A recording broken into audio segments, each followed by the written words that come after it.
नमस्कार, मेरा नाम है नितेश और आज मैं आपको अक्षांश देशांतर यानी लॉन्गिट्यूड और लैटिट्यूड्स जो लाइन हैं अर्थ के ऊपर उनके बारे में बताऊंगा।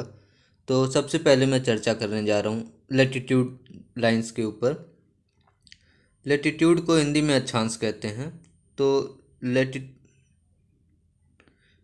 लाइन जो होंगी वो आपकी अर्थ के ऊपर, ये मान के चलिए अर्थ है तो इसके ऊपर जो ये हॉरिजॉन्टल लाइंस खींची जाती हैं, ये जो हो गई ये हमारी लैटिट्यूड रहती हैं। ये हॉरिजॉन्टल लाइन जो भी है ये हमारी लैटिट्यूड है। अब इसके बाद से सबसे पहली लाइन जो इसका हम चर्चा करेंगे वो है इक्वेटर, जिसको भूमध्य रेखा भी कहते हैं। तो ये अर्थ को दो बराबर हिस्से में डिवाइड करती है। ये 0 डिग्री पे इसका माना जाता है कि ये 0 डिग्री पे है। दूसरी लाइन जिसकी हम चर्चा करते हैं अक्सर वो है कर्क रेखा। ये रेखा जो है 22.5 डिग्री नॉर्थ में है। नॉर्थ क्यों? क्योंकि ये उत्तरी गोलार्ध में है। जो इक्वेटर लाइन है ये 0 डिग्री वाली, ये अर्थ को दो हिस्से में बांटती है, एक उत्तरी गोलार्ध, दूसरा दक्षिणी गोलार्ध। जो ऊपर का हिस्सा है वो उत्तरी गोलार्ध हो गया, जो नीचे का हिस्सा है वो दक्षिणी गोलार्ध हो गया। ये हो गया साउथ, ये हो गया नॉर्थ। और उसके बाद से नीचे में जो है मकर रेखा है, ये भी 22.5 डिग्री साउथ में है। 22.5 डिग्री साउथ हो गई। उसके बाद से यहाँ पे एक और रेखा, काल्पनिक रेखाएं हैं ये सब, इनको काल्पनिक रेखा एक और मान ली गई हैं यहाँ पे। तो ये हो गए 66 66.5 डिग्री नॉर्थ और यहाँ पे 66.5 डिग्री साउथ में। जो 66.5 डिग्री नॉर्थ में है वो वाली कौन सी हो गई? ये आर्कटिक हो गई। ये वाली जो है आर्कटिक सर्कल हो गया ये, इसलिए इसको आर्कटिक लाइन कह लिए। और यहाँ पे ये अंटार्कटिका का क्षेत्र है। ये वाला हिस्सा जो है ये अंटार्कटिका का क्षेत्र है, इसलिए ये अंटार्कटिक लाइन हो गई। अब यहाँ पे कुछ जोन्स हैं, जैसे जो ये 22.5 डिग्री नॉर्थ है और जो 22.5 डिग्री साउथ है, उसके बीच में ये वाला हिस्सा जो है इसको ट्रॉपिकल रीजन कहते हैं। क्यों कहते हैं? क्योंकि जो सूरज है इसकी जो किरण है वो यहाँ पे साल भर डायरेक्टली पड़ती रहती हैं, इसलिए ये कौन सा जोन हो गया? ट्रॉपिकल जोन हो गया। और उसके बाद से 22.5 डिग्री से 66 डिग्री के बीच में ये वाला जो हिस्सा है इसको कहते हैं सब ट्रॉपिकल रीजन। क्यों कहते हैं? क्योंकि ये जो ट्रॉपिक है, मतलब ये वाले जो ट्रॉपिकल लाइंस हैं इससे थोड़ा दूरी पे ये स्थित है। उसके बाद ये वाला जो हिस्सा ये होता है टॉरिड जोन, जहाँ पे आर्कटिक है या अंटार्कटिका है, ये टॉरिड जोन में आते हैं। इसके बाद जो दूसरी लाइन है उसके बारे में हम देख लेते हैं। तो दूसरी लाइन जो है वो देशांतर लाइनें हैं। ये लाइन 0 डिग्री लाइन है। इसके बाद से ये 1 2 3 4 ऐसे करते हुए ये सारी लाइनें हैं। तो कुल इनकी संख्या कितनी होगी? 360 लाइन्स टोटल हैं। कुल मिला के टोटल 360 लाइनें हैं। तो ये वाली 0 कही जाती है। इसके ठीक पीछे जो है आपकी 180 डिग्री लाइन होगी। तो जो 360 डिग्री लाइन होता है उसी को 0 डिग्री लाइन भी कहा जाता है। और ये 0 डिग्री लाइन जो है ये ग्रीनविच लाइन इसको कहा जाता है। ये ग्रीनविच से होकर के गुजरती है, इसलिए इसको ग्रीनविच रेखा कहा जाता है। अब ये रेखाएं जो हैं आपस में समानांतर नहीं हैं। ये रेखा आपस में समानांतर नहीं है क्योंकि यहाँ पे जो ध्रुव है यहाँ पे दूरी कम हो जा रही है और यहाँ पे ध्रुवों पे दूरी कम है और यहाँ इक्वेटर पे दूरी ज़्यादा हो जाती है, इसलिए ये समानांतर नहीं है।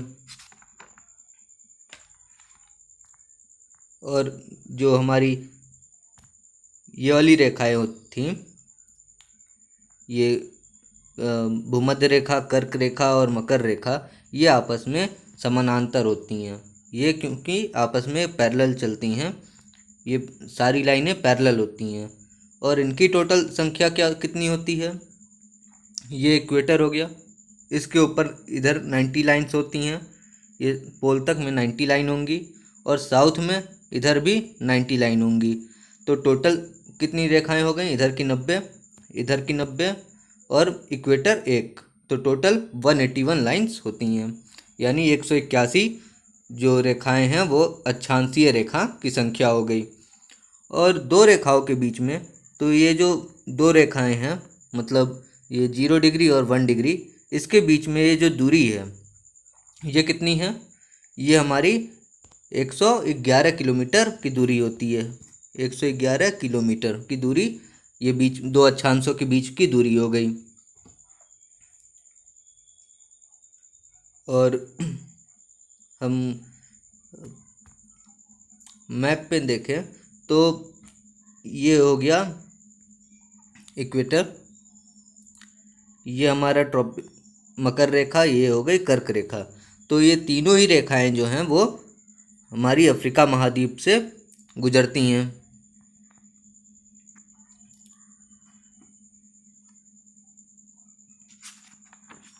उसके बाद से कुछ और चीज़ें हम देख लेते हैं। तो जो 0 डिग्री लाइन है वो यहाँ पे जो कर्क रेखा है, तो इसको कहाँ काटती है? अल्जीरिया में काटेगी, अल्जीरिया। और जो भूमध्य रेखा है इसको कहाँ पे काटेगी? इसको काटती है गिनी की खाड़ी में, गिनी की खाड़ी में इसको काटेगी। और जो मकर रेखा है उसको कहाँ काटती है? अटलांटिक ओशियन में, यहाँ पे अटलांटिक ओशियन पड़ता है। उसके बाद आगे चर्चा करते हैं।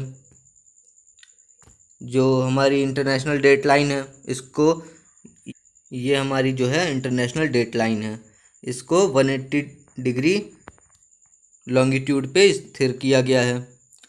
और ये लाइन सीधी नहीं है, ये लाइन सीधी नहीं है, इसको 3 जगहों पे मोड़ा गया है। पहला इसलिए मोड़ा गया क्योंकि यहाँ पे ये हमारा नॉर्थ अमेरिका है का साइबेरिया क्षेत्र, और ये हमारा अलास्का का क्षेत्र। तो इन दोनों में यहाँ पे अगर सीधी आती तो यहाँ पे जो हमारा साइबेरिया है उसको सीधे कट कर देती, और एक ही देश में हमारी 2 डेट्स हो जाती, इसलिए दिक्कत होती। और इसी दिक्कत को दूर करने के लिए यहाँ पे पहली बार लाइन को मोड़ दिया जाता है, उसके बाद लाइन आगे बढ़ती है।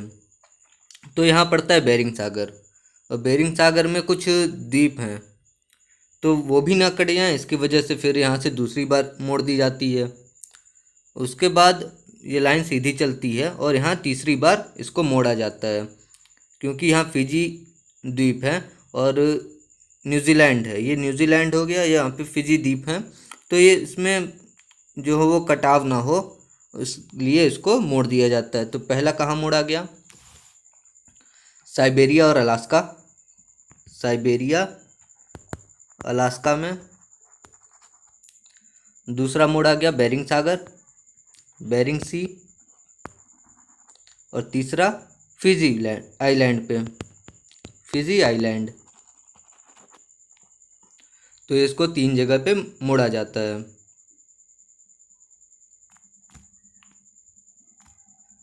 Tropic of Cancer passes through 8 states in India. जो ट्रॉपिक ऑफ कैंसर है, जो कर्क रेखा है, भारत के 8 राज्यों से होकर के गुजरता है।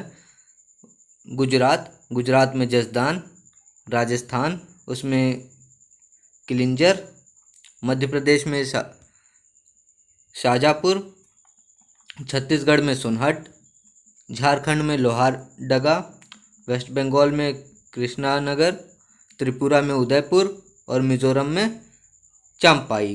तो ये 8 राज्यों से होकर के गुजरता है।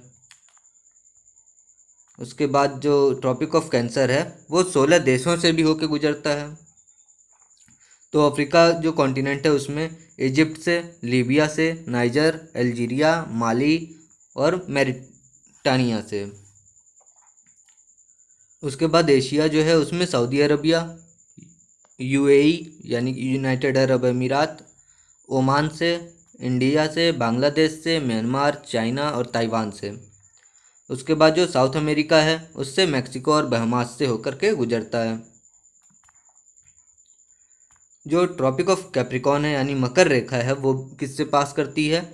वो पास करती है चिली से, Argentina, Paraguay, Brazil, Namibia, Botswana, south Africa, Mozambique, Madagascar, Australia और फ्रेंच पॉलिनेशिया से गुजरती हैं। इक्वेटर जो है वो कहाँ से पास करती है? वो 13 देशों से पास करती है। तो जिसमें पहला नाम हो गया Ecuador, Colombia, Brazil, Sao Tome and Principe, दूसरा Gabon, Republic of Congo, Democratic Republic of Congo, Uganda, Kenya, Somali, Maldives, Indonesia और किरिबाती से गुजरती हैं। और इसके बाद से कुछ दूसरे फैक्ट्स हम लोग देख लेते हैं। तो उस फैक्ट्स में क्या है कि जो अफ्रीका में एक रिवर पड़ती है जिसका नाम है कॉन्गो। अफ्रीका में कॉन्गो रिवर है। ये क्या करती है?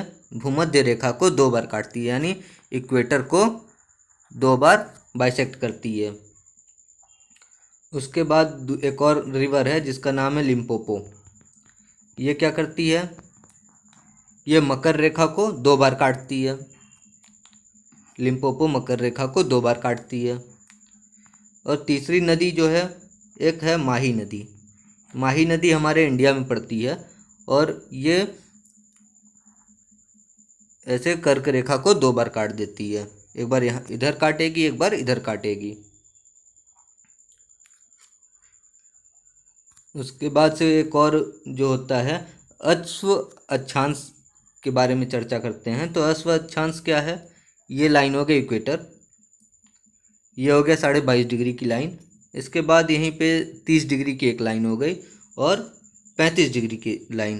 तो इन दोनों अक्षांशों के बीच काफ़ी ज़्यादा जो हाई प्रेशर का एक बेल्ट क्रिएट होता है। यहाँ पे ये वाला जो हिस्सा है इसमें काफ़ी ज़्यादा हाई प्रेशर बेल्ट क्रिएट होता है। तो इसी को क्या कहते हैं? हॉर्स लैटिट्यूड यानी कि अश्व अक्षांश कहा जाता है। और इसके बाद से एक और फैक्ट है कि जो 0 डिग्री लाइन है वो तो हो गई इंटरनेशनल टाइम लाइन हो गई। जो 0 डिग्री लाइन होगा वो इंटरनेशनल टाइम लाइन हो गया, उस वहीं से शुरू होता है। उसके बाद से जो अपने इंडिया में है, इंडिया में इलाहाबाद यानी प्रयागराज में एक नैनी नाम का जगह है। तो यहाँ पे जो हमारा भारतीय समय मानक है उसका उसको यहाँ पे स्थापित किया गया है। और ये जो है हमारी 82.5 डिग्री जो लॉन्गिट्यूड है उस पर इस्टेब्लिश किया गया है, जो कि टोटल कितने घंटे आगे होता है? जो इंटरनेशनल टाइम लाइन है उससे 5.5 घंटे आगे होता है। Thank you. Please share and like the video.